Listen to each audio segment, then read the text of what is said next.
failure. I said here that the verb to fail means the act of not succeeding or not moving, not flourishing, being incapacitated or disabled. Then I said here, failure, as a matter of fact, refers to the state of total collapse. A falling business is one that is witnessing low sales. You're witnessing low sales, is falling. Second one, no sales, is falling. Stagnancy, not meeting up with daily expenses. Overspending. When you're overspending in your business, is falling. Because these are little signs that come and people ignore it. You're overspending. And you now believe that when you shout amen louder, then the overspending will stop. It's a lie. There are steps to take. Now, these businesses that are failing, there are things that will start happening. One, lack of enthusiasm. There are people, once they wake up, they don't have that passion to go to work again. Why? The business is what? Failing. What does it lead to? It leads to, for those of you that have workers, it leads to sacking of workers, number one. If you don't sack them, it leads to not paying them their salaries. Abi? It leads to not paying them. And sometimes it leads to delay of the salaries. Why I decided to dwell on business failure is that, one, it is very, very easy to get to the top, but it is harder to remain at the top. There are some people that have actually, you see them, they excel, you see them moving in their businesses. They now got to a particular point and then stopped. What's the next thing? Decline. They start going down. They will keep going down. You'll be wondering what's going on. Some will now say it's village people. But every year they still travel to Christmas. The way we accuse village people, the day they will rise up, village people have nothing on you. Say amen. Let's look at some of the reasons why businesses fail. Why businesses fail. Let me just start with the one brother said. You see laziness. You will see somebody that started business today. Come and see passion. Come and see drive. The person is all over the place. Immediately the business reaches a particular level. Come and see guy. Come and see pride. Come and see laziness. You call the person on the phone. Please be fast. I don't know what you're talking about. The person will drop. Somebody want to patronize. How many of us are guilty of this? Nobody will accept this one now. You see laziness. The one that angers me, there are some tellers. You go to their shop. Do you know what they will tell you? In Igbo. And you look at the counter.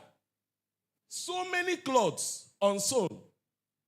And while somebody will come. When am I collecting my clothes? The person will now tell you, next week, next 2 weeks, still. Laziness. If you have succeeded in your business, in fact, Reverend now said it, hard work. The Bible said that the labor of the foolish weary them because they don't know how to go to the what? The city. If you are lazy, let me tell you, the first thing that you start noticing is that business, just little by little, there will be low patronage. Because that your laziness, what it will transform to is you not even paying attention to that business. Things only work for hard workers. You cannot say, I have arrived. I think there is this popular saying in the Bible, saying, Nambi cheni neguzo. Nagi leziaya ki hari megeni. Because some people, immediately they arrive, or rather they seem that they have arrived. That's when problems come. So, every spirit of laziness should die in this service today. Amen. Hard work, until you die, that's when hard work will stop. If you check it, Adam, upon the lovely Garden of Eden, Adam was still given work to do. He was given work. By right, God's supposed to prepare everything and say, Adam, enjoy. It's even worse when Eve came. God even caused the land more. Now told Adam that he's what? He sweat. Sweat does not come out from enjoying. It comes out from hard work. So that's your business. Wake up every day and say, see, this business, you must work. Oh. What am I supposed to do? What are those things? One of my boys wanted to open a school. So after advising him, and he opened that school, and the school was working, I told him something. I want you to begin to write down everything you're doing on this is your first year. Because that first year, you have that zeal. There is this unusual zeal you have on the first time you're starting your business, right? There is this zeal. You are ready. If they call you here, you go. If they call you here, you go. I told him to start writing it down. Because after the second year, if you don't remember those things you've done, you start going down. And it happened. So when he now came back, I said, can you remember what I told you? Can you bring out those things you did? He went back and brought them out. I said, start doing them. I'm trying to rush. I have so many things here. Number 2 is don't stop marketing your business. Some people, immediately the business, to them, it has come to a particular level. No more marketing. To them, make sure get happy. Make sure get happy. When I go to area to buy something, I always celebrate those local marketers. Like you're passing along, they'll be dragging you. I love that when they do that, they'll be dragging you. Brother, if I saw who follow you, they will mention all the things, or material, or souvenir. They will be mentioning everything until you say one. Marketing, aggressive. Now, something happened in this our generation. The generation brought social media, which is the best thing that happened to this generation. Think of it before now. Think of it before now.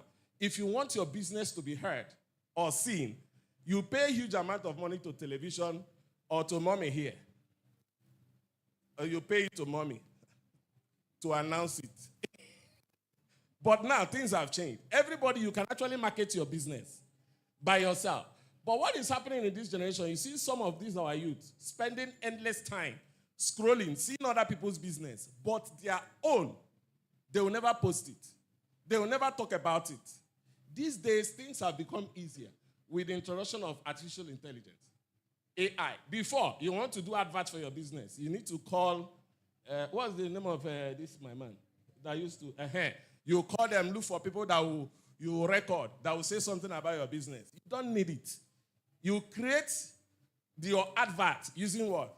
AI. You are noticing what is happening now. Everything has gone AI.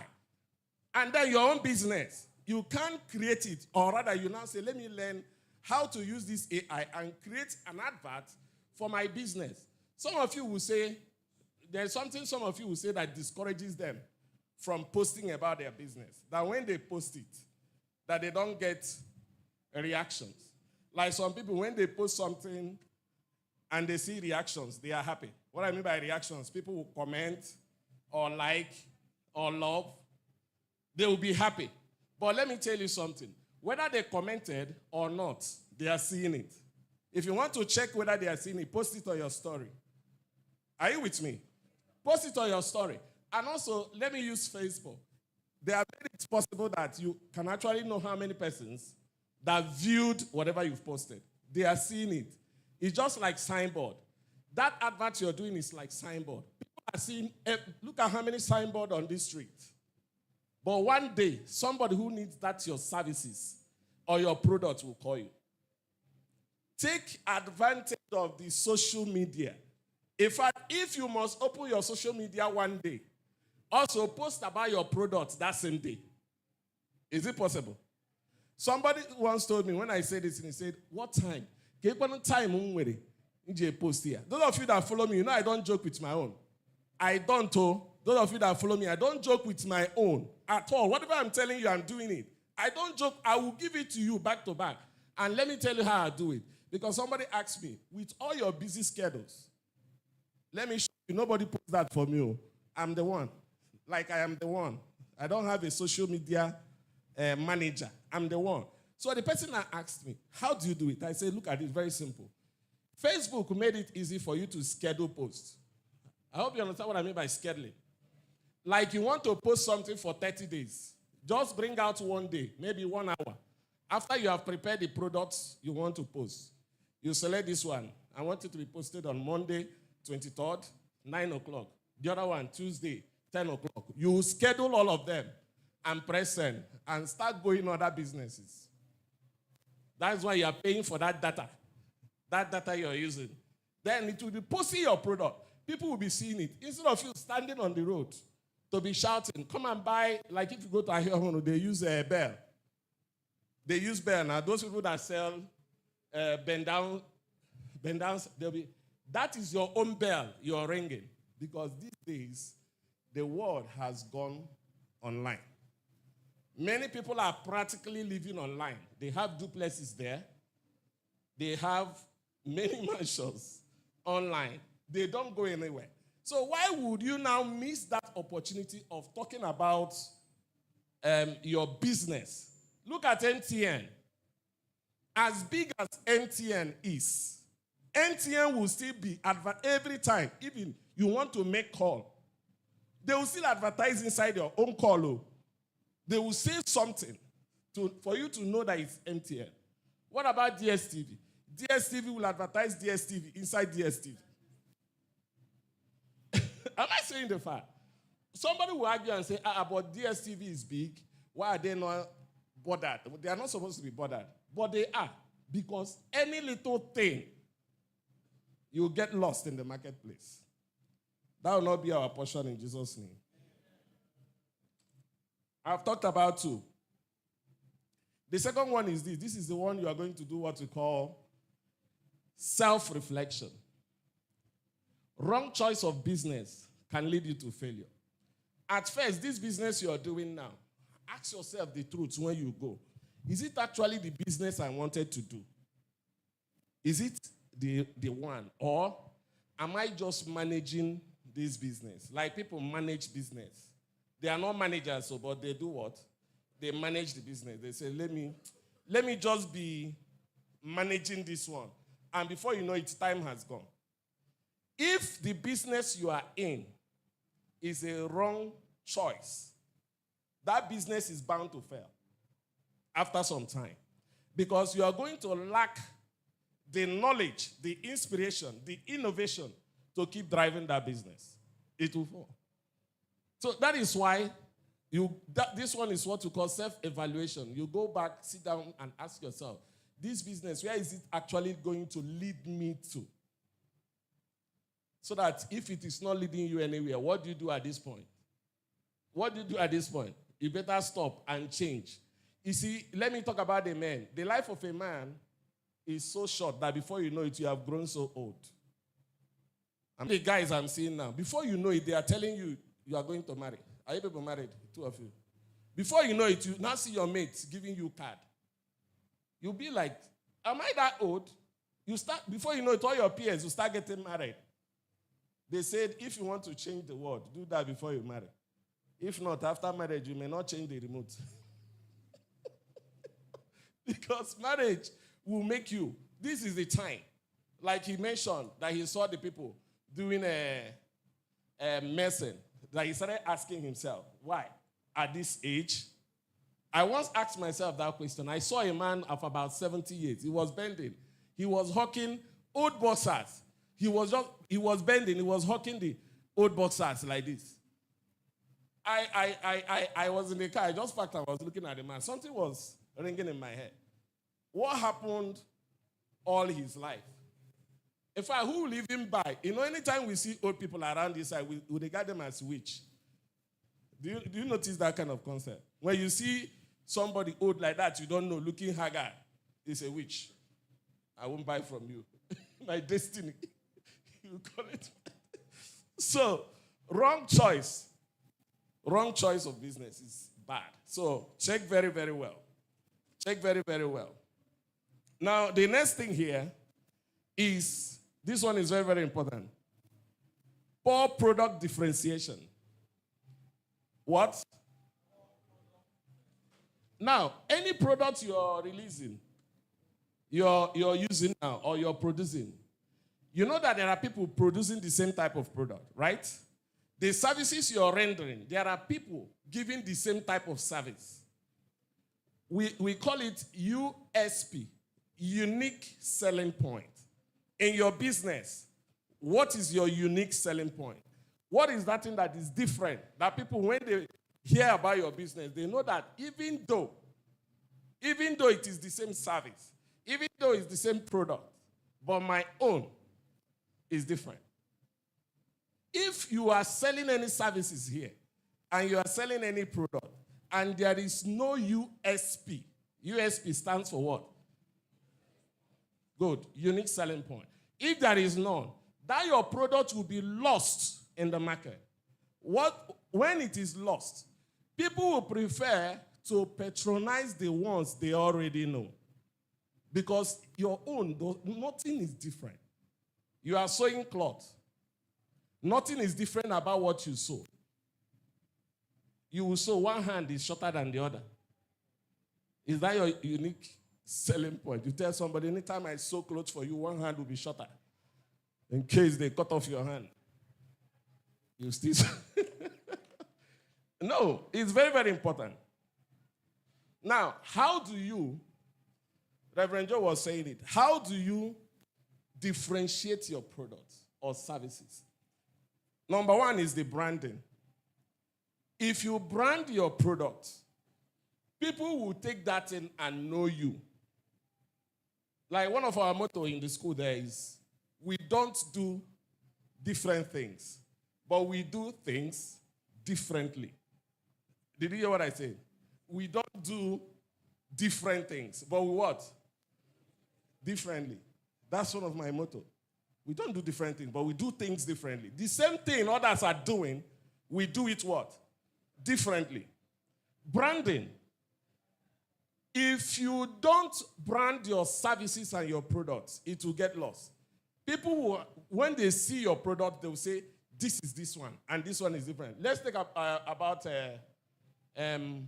you know that everything they use in cooking is called Maggi? Hello? You know it's called Maggi? No, they call it Maggi. What's the other one? They call it Maggi. But do you know that Maggi is a brand? But you see how other products are lost inside Maggi. What about Indomie? Let's talk about Indomie. Every Indomie is a brand. But do you know that all noodles have been collapsed into Indomie? You buy Dangote, Dangote have noodles. It's Indomie. You buy the other one, what's the name? It's Indomie. This is what you call poor product what? Differentiation. That is why you see the other ones. What are they doing to help themselves? You see them doing extra marketing, aggressive marketing, so that their product can be known. And that is what also happens in the smaller things you do. You are sewing something. You are selling granite. You are selling akara. There is this woman that sells akara. Chai, Reverend Joe, you need to eat this woman's akara. When she brings it out from the fire, I don't know, she's an artist. The way the akara will curve, I don't know how she does it every day. And there will always be some spices on top of the akara as she brings it out. If you see the way the smoke will be coming out, my dear, you will like it. In fact, you will love it. But there are people, when you see them selling that akara, you can't eat there. You can't eat it. You begin to hate akara simply because of the person and the method of producing it. Poor product what? Differentiation. Now, branding will be good for some time. Let's take a look at this church. This is not how this church looks like 10 years ago. Right? What is he doing? Every year or every 2 years, he will what? Rebrand. Because some people think that branding should be once. It's not true. People's tastes and preferences change over time. And you must consider that. You are doing business. And if you don't do this, mind you what we are talking about, your business will start what? Failing. Because your customers will start losing interest in that your business. Rebranding. So look at that thing you're selling. That your products, that your services. Is there any need for you to do what? Rebrand.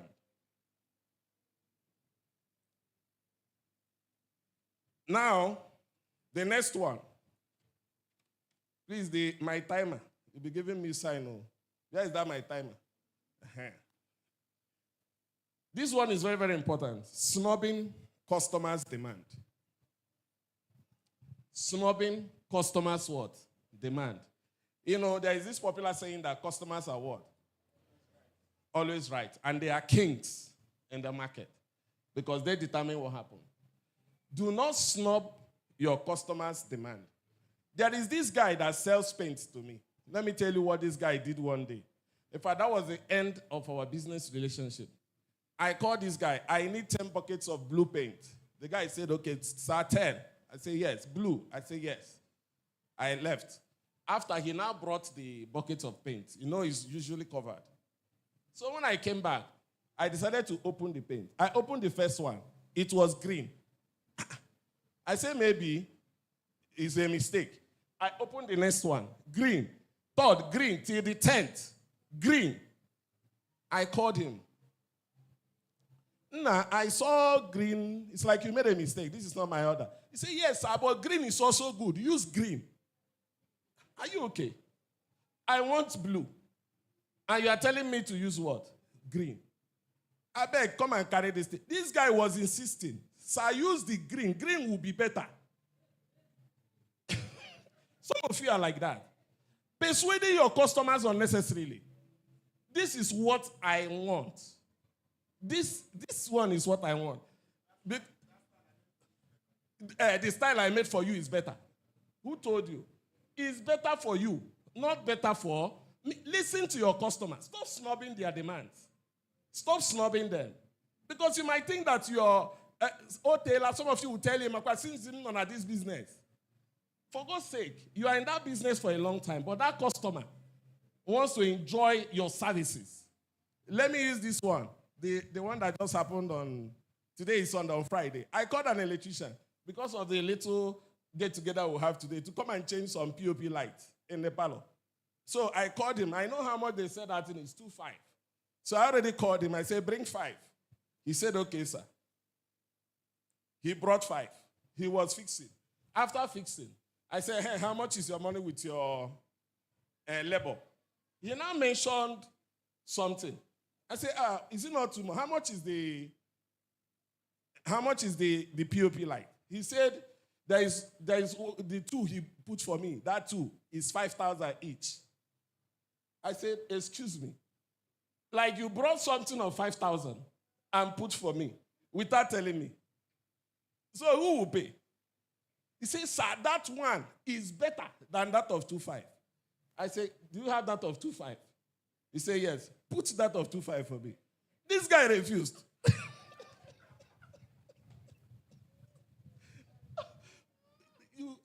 Some people selling services will make you, you begin to doubt your own sanity. I now lowered the voice. I say, nah, sit down. Let's sit down. Let us understand what you're saying. You say this one is better, right? Now, you are the one that know. You won't use my house to test whether it's better or not. Remove this thing and put the one of 2.5. It was war. Until I told him, I'll pay you that thing at what? 2.5. If you see the guy wanted to turn it into something, he was so angry. That's why he's telling me that this one lasts longer. For the customer, make sure you fulfill your customer's what? Not your own. Not your own. In fact, you should be more interested to ask your customer, how do you want it done? May God give us understanding in Jesus' name. If you don't do this thing, business will be what?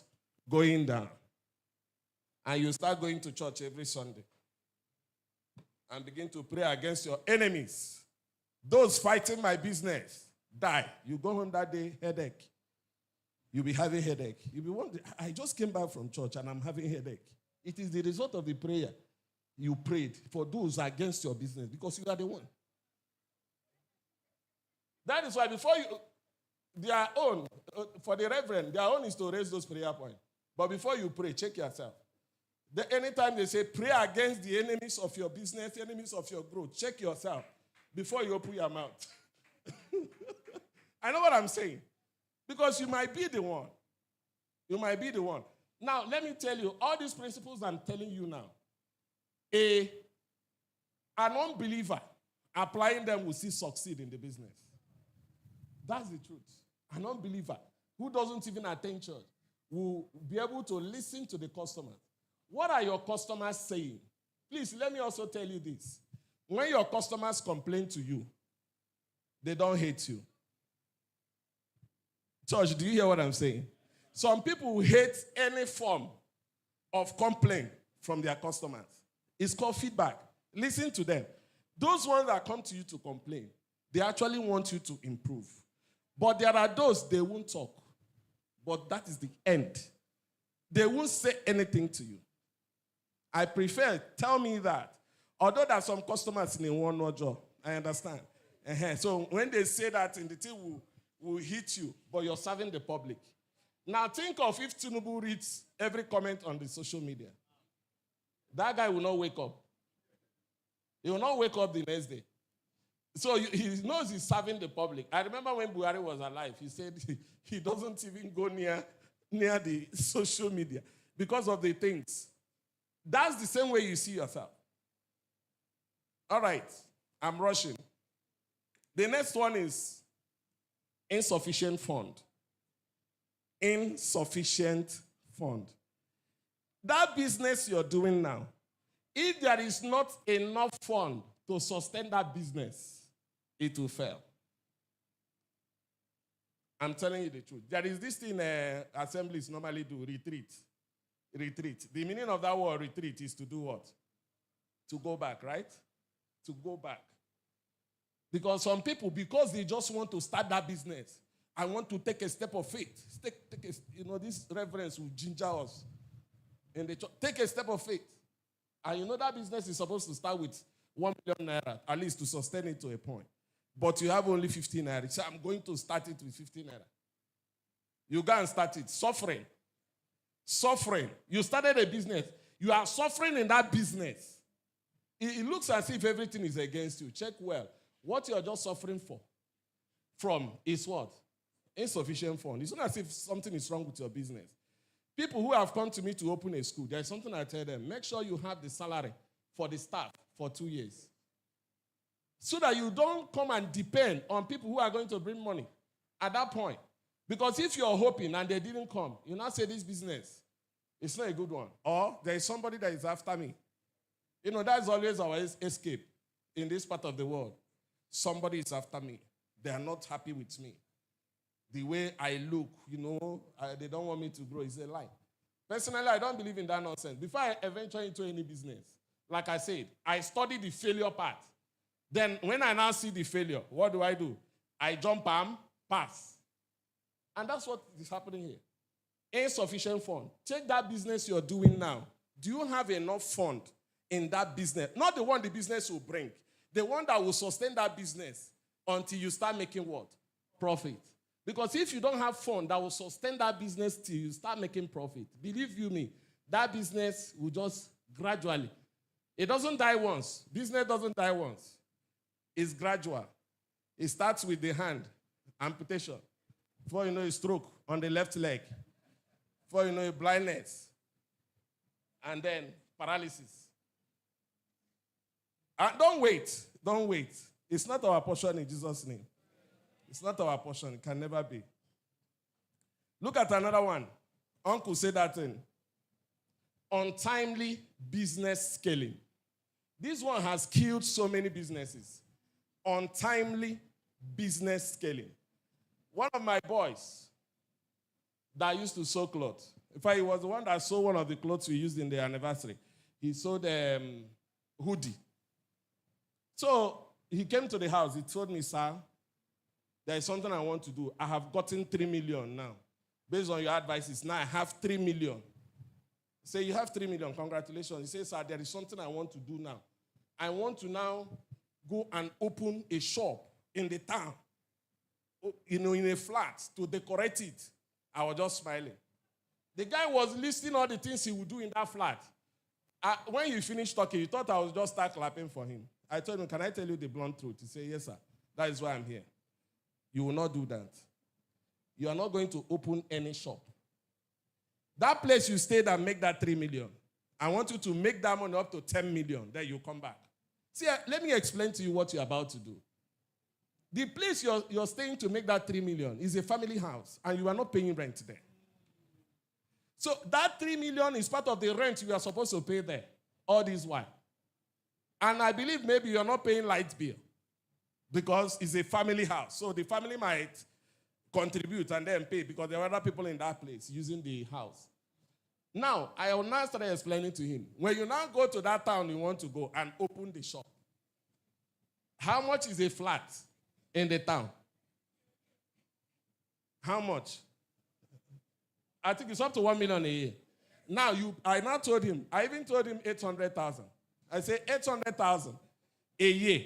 And no person in the town will collect 1 year. They will collect maybe 2 years or 6 months.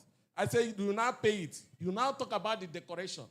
After decorating it, then what happened? Because you're sewing, the type of products you give out, people don't care where you sew it. What they want to see is the finished product. You can stay in the toilet and produce it and package it and come out.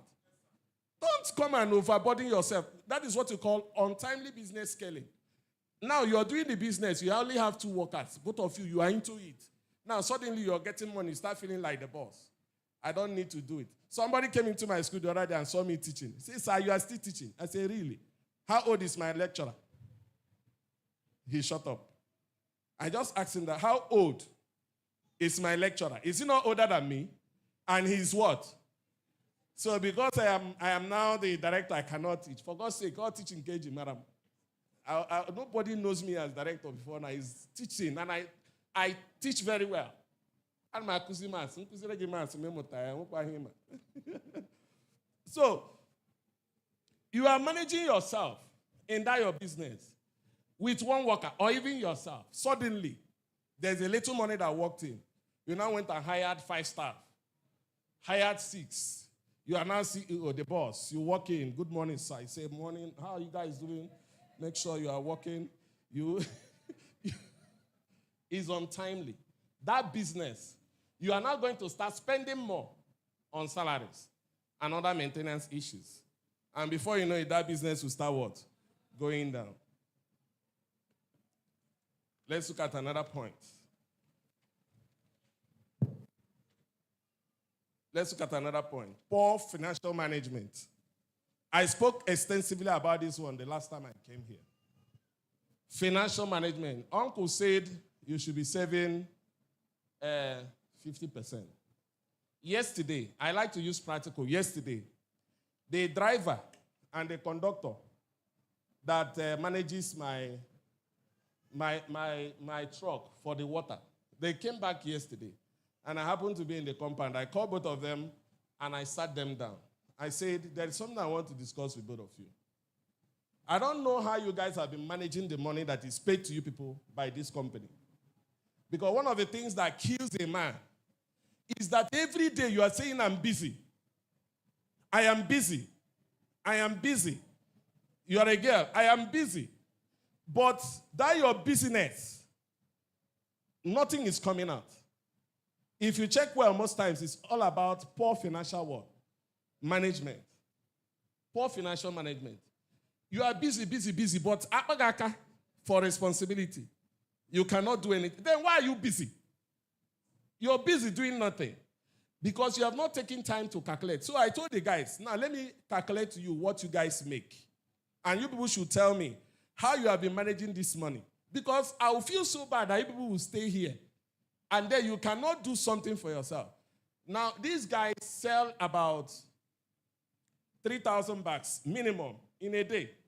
I multiply it, and they are paid 40 naira per bag. Please, if you have calculator, let's price this thing. 3,000 naira, 3,000 bucks, sorry, by 40 naira for a day. That should give you about how much? Huh? Huh? 120, right? Now multiply it by 4. I mean by 6. I was telling them, have you people sat down to calculate how much you're making? In fact, they were shocked. These guys were so shocked. I say, if you can't do a good thing, see, people that work in the bank, they don't receive this type of money. When you see all those drivers driving all those pure water, they say, my dear, respect them. Those guys, he said something here, that people will make, okay, it was somebody that said it, that people working will make more money than the boss. But question is, what are you doing with the money? Poor financial management in your business will collapse that business.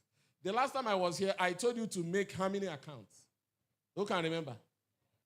How many of you were in that service that day? I said you should open how many accounts? One is what? First, what? The business account. I mentioned the business account. The money that somebody sent you to do the business should enter into your what? Business account. Then the next account is what? The expense account. The one that you are going to use to make the expenditure, move it to the expense account. Then the next one is what? Your profit what? So that you know, out of that 1 million somebody gave you to do the work, your money is not 1 million. Uncle mentioned it very well. Immediately you see the 1 million in your account. The spirit of Equincy will just come and whisper to you. Uncle, you said they will buy phone. You know, phone is a very big temptation now. Any money that enters people's hand. Phone. St. Michael's, that place is bubbling because everybody wants to get a phone. It's a poor financial management. If you don't know the money that is due to you, that is why when somebody now gives you that money, you will not be able to do what? Deliver. I like people, you see, this poor financial management, what might lead you to start managing it badly is when you don't have sufficient fund in that your business. Like there are some tellers now, sorry I'm using tellers here, that if you don't give them advance, they will not sow that thing. Somebody argued with me, it's because of Aba people. After sowing it, to collect it is a problem. I say, no, keep sowing it. At least you have sown it. But if you don't have policy, I told him, have a policy. If I finish sowing, after 2 weeks or 3 weeks, you don't come to collect, I will sell these clothes and do what? Collect my money. You see, yes, have a policy. That was what we discussed the last time, that you're running a business and you don't have a policy. The last discussion was how you can succeed. Now we are talking about how that business can what? Fail. Have a policy. That is why some people can do anything to you, because you don't have a policy. There's this trending news online about this woman, Madam Tracy, with David Omahi. If you notice now, David Omahi has sued the woman. Are you getting it now? Why did he now finally sue the woman? Look at what happened. The woman on her live broadcast said that everybody knows that there is no evidence of what? Contract between me and Omahi. And she has never said this in all this while she was crying. So she said that one. Omahi now sued her. Now at the end, she's going to lose. No contract, no evidence. Poor financial management, let us not drift. So if you're here, you're your business. Whatever money that comes to you, all of them, it's not your own. And just like Uncle said, savings is equal to investment. That was what we are taught in economics. S equals I. That money you save, like he said, will save you, is equal to investment. You must not save your money in cash. In fact, most times when you save your money in cash, it depreciates. I don't know if you're getting me. You save 100,000 naira last 3 years. That 100,000 naira is like maybe 20,000 today. But if that 10,000 naira is saved, maybe in a land or any other thing, it can do what? Appreciate. So, but it is a savings.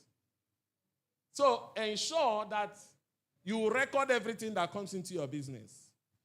There are people now, when they are doing business, what they will normally say is, Amamo to ekom sine meme. Amam ka winch. And if you are that type that visit some of these fake prophets, they will just do guessing. Let me tell you how these prophets lie. They will say there is somebody after your business. For me, if you tell me there is somebody, I'll tell you, if you can't mention the person, shut up. When they now tell you there is somebody, you will now be the one to go and fix the person. Anybody you choose is the what? Is the somebody. Why are you putting me on that guessing game? Tell me the person if you are sure. Now, when they tell you that, you begin to suspect somebody who is innocent. But one day, I like what he said about tax. I want you to take time, starting today. Every 1 naira that comes in or leaves from that your business, can you just record it. After some time, add it. You see that there is nothing wrong with your finance. It's just that you've not been recording them and you don't know how they are going. How do I mean? You just come out here, how far now? And I get back, 200. Come with it back again. Oh, God bless you. Get with it 200 in here. So you didn't even count it as something. 200 times 1 million is 200 million. By the time you give 200 to 1 million persons, you have spent 200 million, you won't know. And you'll be wondering how your money is going. You just, granite, just pass. Bia, one granite, bia, name 2. 100 naira. To you, 100 naira means nothing. Suddenly, you are making a call. Your call, how did they say that in MTN? Has been exhausted. You just press something, money enter. You didn't count it. You never recorded it. My dear, after this service, starting today, every money you spend, starting today, I want you to record it. You will be shocked at the end of the month how much that have passed through your hand. You will be so shocked. The day I recorded my own, Reverend Joe, I screamed. I didn't know, my sister. I didn't know. It was much. The day 2015-16, when I built my house, it was when the first time I said, let me calm down and check. Which means all this money for Keke, like he said, you enter Keke. If I want to enter Keke, I normally enter drop. Keke will charge you from east to this place. They will charge you 1.5. A messing man that time can collect 1.5 for a day. I say, which means all this money I'm using for Keke, I can use it and hire people that will build a house. You will be shocked. That was how the mentality I now use. Okay, let me stop. I now started putting it in places. Check for me. This is your first assignment. Reverend Joe, they will tell you, I think I like the review your people are doing. So one of the things you ask them next Sunday, did you check how much you have spent or you will spend or you have spent 1 week on little things? I have many things, but they have given me signal. Let me say this last one for today. One of the things that kills a business is no succession plan. Business failure can come if there is no succession plan. Now, today, when you go home, ask yourself this question. If I happen to fall sick, if I happen to have a dislocation, then let me say the extreme. If I happen to die, would that business continue? You know, we don't believe we'll die. I shall not die. God will, I will live and what? Declare, right? Agreed. But ask yourself that question. That business you're doing now, any day you fall sick, can that business go on? Now, you see, many businesses have failed because the owners fell sick. The owners were incapacitated, or the owners died. That business failed. There must be a succession plan in place in every of your business you're doing, whatever it is. That is why that your business can go on. Even one day you did not come, that business can go on. As we put everything I've said here in place, God will give us the wisdom and prosper all our businesses in Jesus' name. I'll just give, I think, few minutes for questions. Then we close up. 40 minutes is too small. Anytime I'm coming, I beg. So that I'll be able to exhaust what I have here. Please, 1 or 2 questions, if there is any, so that we can close up. None? Okay. Please, somebody wants to ask a question.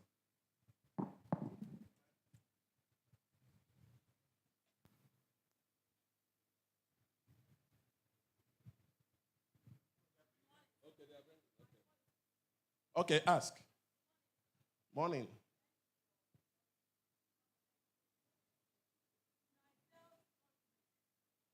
You say what? Condiments, okay.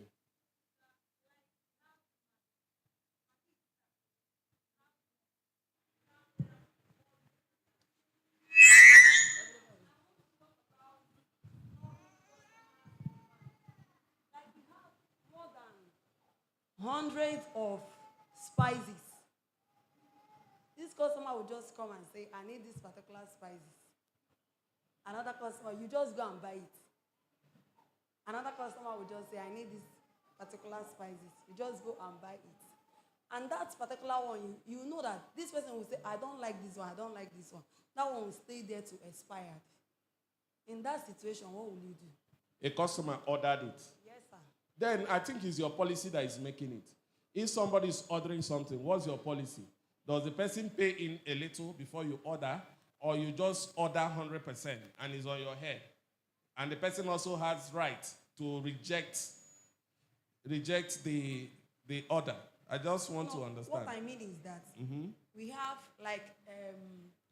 have a lasso spices, kitchen glory. Some people will tell you they like kitchen glory. Some people will tell you they prefer lasso. Now they demanded the lasso. You went and buy the lasso. The person that demanded it wanted to buy it. Yes. So what happened? As if you want to sell it to another customer, in case you bought it to sample in your shop, only that person will just take that one she needed. Maybe you bought up to 3. You just sampled the 3. That person bought only 1. The remaining 2 will just be there. The mistake, I think, is from you. Okay. There is something I didn't talk about here, purposeful leadership in your business. A customer wants to order for something. Okay. How many does he or she want? Okay. So, but all the same, because you want to reach wider customers, then you now order for more. That is why I talked about insufficient fund. If your business has not much sufficient fund, you will now suffer. Why I like those who sell what you sell is that when customers come buy them, they use them.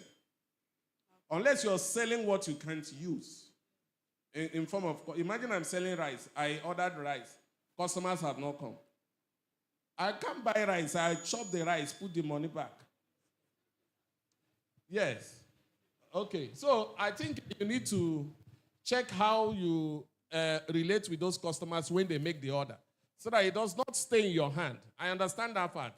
So it's either you under-order instead of over-ordering until the person makes a commitment, so it doesn't expire in your hands. Okay. For your question, my dear, in your business, you said you have all kinds of a product. And now a particular client wanted this. You buy things in cartons as a business. Now, instead of you to buy those ones that your customers actually need, why not you buy it bit by bit by bit based on what you have, the capital you have? So that if Mr. B orders for kitchen glory, like you mentioned it, that's what I use for my cooking. And then someone else... You have a customer. Do you have the product here? Someone else now orders for lesser. What happens? You have the little of this, you have the little, and you can be able to supply. Because when you cannot be able to give your customers what they actually want, they look for the next door. Thank you. Okay. That's nice answer. Okay, we have another question here. Okay. The reason for Enterprise Development Conference is to give you, and I want to see you, is to give you an idea. Every product has A uniqueness. And sometimes when I go to buy oil for my car and my mechanic is saying this one is good, is as good as the one, for example, I buy Total and someone is saying this one is 50W, is the same thing, but this one is a new product, is even better. Use it. I can say okay, and sometimes the price is better than the already established product. So because he has given me a counsel, I do that on trust. So when you have your customers, educate them. Are you getting what I'm saying? Educate them. This spice is good. And let it be that somehow you have used it too. To be sure, this one, do researches on product that people have done and know. And convince your customers to buy if you know that the product is good. So when they now buy it and use it, that psych that you have said, because you're the one selling, they trust you, is good. When they are using it, even if it is not good per se, they are testing it with your mouth, the things you said. As they are using it, they will be saying, that is good. It's like when someone says he wants to buy a car, that car you want to buy is what you will see on the road. Are you getting it? So if you can educate your customers, you might not have your product expire. Praise God. All right, just to add to that, if you're selling things, be careful when you use your mouth to cancel yourself. Like if I come to your shop now, you are selling products, and you now tell me this one is better than this one. I won't take that thing you said immediately. The question in my mind will be, why are you selling this one if you know it's not good? Why not concentrate on this one that is good? So you have to use brain to explain this thing to them. Because there are intelligent people out there who wants to buy those your products. So you can't be selling original and fake at the same time. It doesn't make you... Remember, USP, unique selling point, is that this person sells what? Original. It becomes your trademark. Somebody... Okay. Good afternoon, sir. Sir, my question is based on the snubbing customers' demand. Yeah, from what you said, I deduced that we shouldn't just change our customers' preferences or choice, except we're given the privilege to. Exactly. Now, I make footwears, and I just want to paint a picture. Now, somebody comes to me and say, "Nee, please, I just need something nice." You're not telling me exactly what you want. Mm-hmm. You're telling me I just need something nice. I'll be like, okay, what do you really like? Because I asked that question. Mm-hmm. What is your taste of fashion? Be like, just mere menete no demma. Okay, now, I decided to do something I feel you will like. Then after production, I brought it. You tell me, you don't like it, I don't like this one. But you said I should do something nice. Okay. Now, this is nice for me, but it's not nice for you. Now, you are enforcing it on me to do something else. In that situation, what would you have me do? I think you are the problem here. Okay. Somebody asked you to do something nice. You did not ask the person, can you define nice for me? There was no definition of nice. So you chose your own definition of nice, which is not universal. Like those of you who studied economics, you know that there are many definitions of economics. There is a one from Adam Smith. There is one from Lionel Robinson. So many of them. So if somebody asks you, define economics, in the university, you are asked to say, if you want to answer that question and get it, you say, economics, according to, is defined. So what's your name? The name of your business? Peace Footing. Now you tell the woman, according to Peace Footing, what I am producing for you now is called what? Nice. Show example. That's what I want you to do at this case. If that person say, give me something nice, you now give the person samples of what is nice for you before you produce it. Yes, sir. I've somebody like that, so I sent pictures. Ask him choose or Don't accept. Okay. It's a trap. It's a what? It's a big trap. Don't tell me that. Choose. I'm telling you. Also, know your customers too. That is why in bank, they give you form they call KYC. Know your what. So there are people, when they tell you choose for them, you know they are actually going to trust your choice. But there are people after choosing, they are insatiable. Let's have, maybe, okay, we still have more. I love the questions. These questions actually help to clarify some gray areas. Praise God. What I want to add with what our auntie said here, you see, every business person must have the capacity of salesman. Yeah. The ability to convince somebody. Truthfully. Truthfully, yes, not in a dubious way, that this is good. And if that person uses or go without your prescription, he finds out that it is good. But as a business person, when somebody is making an order of what is not in vogue, what is not a much demand, that is where your expertise come in. You will simply take orders or purchase what will not be stocked in your hand, especially when you know that this is an expiring goods. You will not take this of somebody make an order and want this. You go and buy it knowing fully well that that is not in vogue and it will seize your money. Any person doing business with a little or small cash goes with movables so that you will not tie your money down.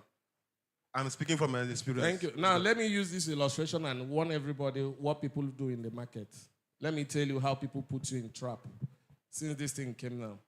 I want to use two persons as an example. Let me use those two guys that we have used before. I think it was you. Now, look at what they do in the market. You might not know what people do in the market. Just come out. Now, I am a customer. Mention those two. Auntie, now you cause this thing. Kitchen Glory and what? Lasso. I don't know. What I do is to just chop. Now, watch very well. See how they put you in trap and making the other person sell. Now, this person does not sell Kitchen Glory. He sells only Lasso. Then I'll come to this guy and say, I need Kitchen Glory. And I know he doesn't sell it. Please, everyone, listen to this. I know well he doesn't sell it. But I want to make sure that my brother here sells. I will come to this guy and say, I need 100 cartons of Kitchen Glory. Remember, he doesn't sell it. Then this guy will now say, okay, I'm going to supply it. What does he do? He will start looking for who sells Kitchen Glory. He will now go and meet this guy. I need 100 cartons. The guy will say, you must pay me cash.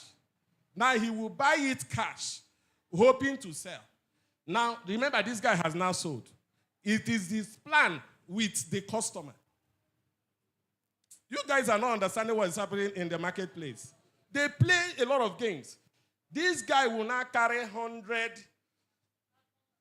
cartons of this thing waiting for the customer. The customer will even come. Sorry, I got someone else who is going to say, this guy is stuck with 100. And he will come to church and frown. There is a story that was told, there was a story that was told in a village that one native doctor came with his boy, and they said they will pay everybody 20 naira if you bring monkey. Don't know if you've heard of that story. Everybody started bringing monkey. At 20 naira, the native doctor was buying, giving everybody, please everybody listen to this. This is what happened.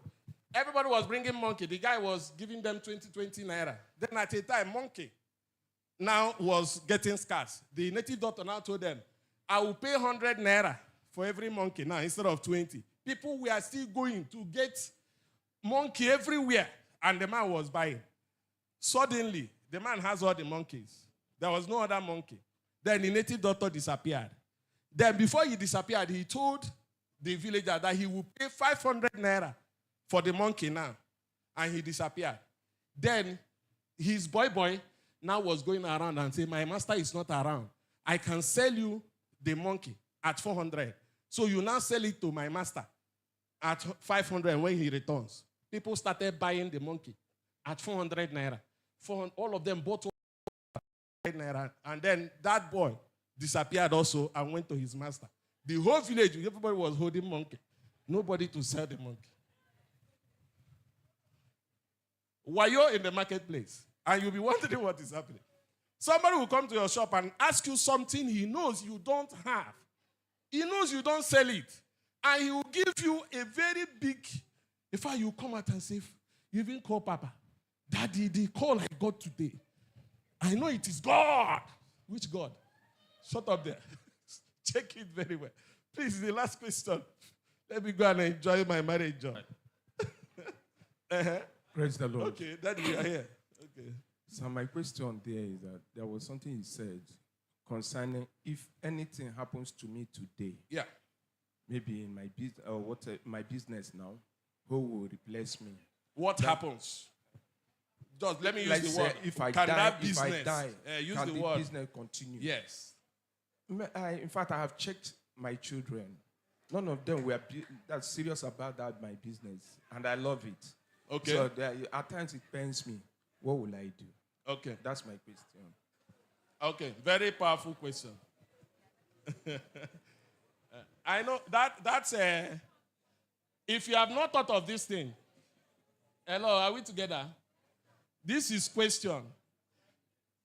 In fact, anybody doing any business, if you have not thought of succession plan, my dear, think about it today. You don't do succession plan when you are old. You do the succession plan as you are even starting the business. You ask yourself, can this business be transferred? Hello? You know there are businesses that cannot be transferred. If you are hawking, if you are a hawker, hawk, that business cannot be transferred. Once you stop, okay, once you are not there, you are no more there. Now, to your question, there is what we call system. You must create a system that works without your children, since they are not interested in the business. They have other things. Because let me also shock you. There is no law that says your child must take over your business. Because they have their own visions, they have their own this thing. So you don't come and be angry that my child does not take over my business. So when you are doing that business, also check yourself and say, what if my children don't want this business? What will I do? This is where creation of a system. You know that there are businesses that work with what we call board of directors. The owner is not there. Like that is why you talk about PLC, public limited company. You're on a public limited liability company. That's actually the full this thing. It is run by a board of directors where the ownership is separated from the management. You are the owner, but you are not part of the management. Like all these banks, you see PLC. There are owners of the bank. It's no more one person. That is why they are able to sell what we call shares.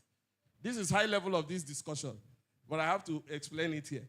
They now sell shares. So all the people who buy shares are now what? Shareholders. But they have a board. They have a board that runs it. Nothing concerns the owner. So even if he's not there, you understand? What's the name of this man that died in a helicopter crash? Nwigwe. Do you think the business has closed? It hasn't. Because he wasn't even the one running the business himself. He created a system, and that system will continue. So let this conference be an opportunity for you now to go back and say, how can I create a system in this my business in such a way that it can continue while I'm no more? Because nobody lives forever. May God give us understanding in Jesus' name. I like the exposition. So, all right. Okay, that's the last one. Good afternoon, sir. Okay, yeah, this person has been raising hand. Yeah, go ahead. You said something about customers being always right. So I will make emphasis on what happened last week because I do produce yogurt and parfait. So one of my customers, she got parfait last week, Tuesday. So normally, to please her, I always send the guy that is working for my husband to go and give it to her shop. We are staying at Clifford by Moss, but her shop is at Ehi Road, close to Asa. Okay. So after that day, she called me in the evening, as in she was just quarreling, as in bitterly angered. She was just saying, there was no much fruit in this parfait today. It doesn't be like the ones that you used to give me all that time.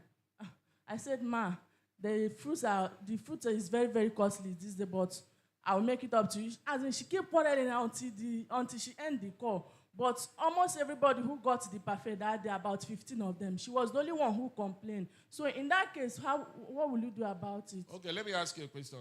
Have you received the money for the parfait? Yes. Very good. So you are at an advantage. So what you just do, yes, because it's an advantage. What you just do, as she's shouting in the phone, allow her to finish. She might be going through other things. She's a woman, mood swings. She's having other things. Just put your phone on speaker and put it to one side. I'm teaching all of you how to handle public this thing. Okay, mommy is not here. She will have said what I want to ask her. There are sometimes parents who just want to rant. You know what I mean by ranting? Customers who want to rant. Put down your phone on speaker and put it. Allow that person to vent. When the person finished, just like you say, don't worry. Next time, I'm actually going to add more fruits to your own. The one I'm going to give you. Do you understand? The one I will put extra. And you will sound not like you are just saying it to say. You are actually saying it to please her because you still don't want to lose her. There is one point I failed to mention here. I said over-dependence on few customers. That's a sign of business failure. Because when some people over-depend on a particular set of customers, when the other ones complain, they just get away because they feel the other ones are okay for me. So allow her to vent. After venting, calmly tell her, don't worry, I apologize.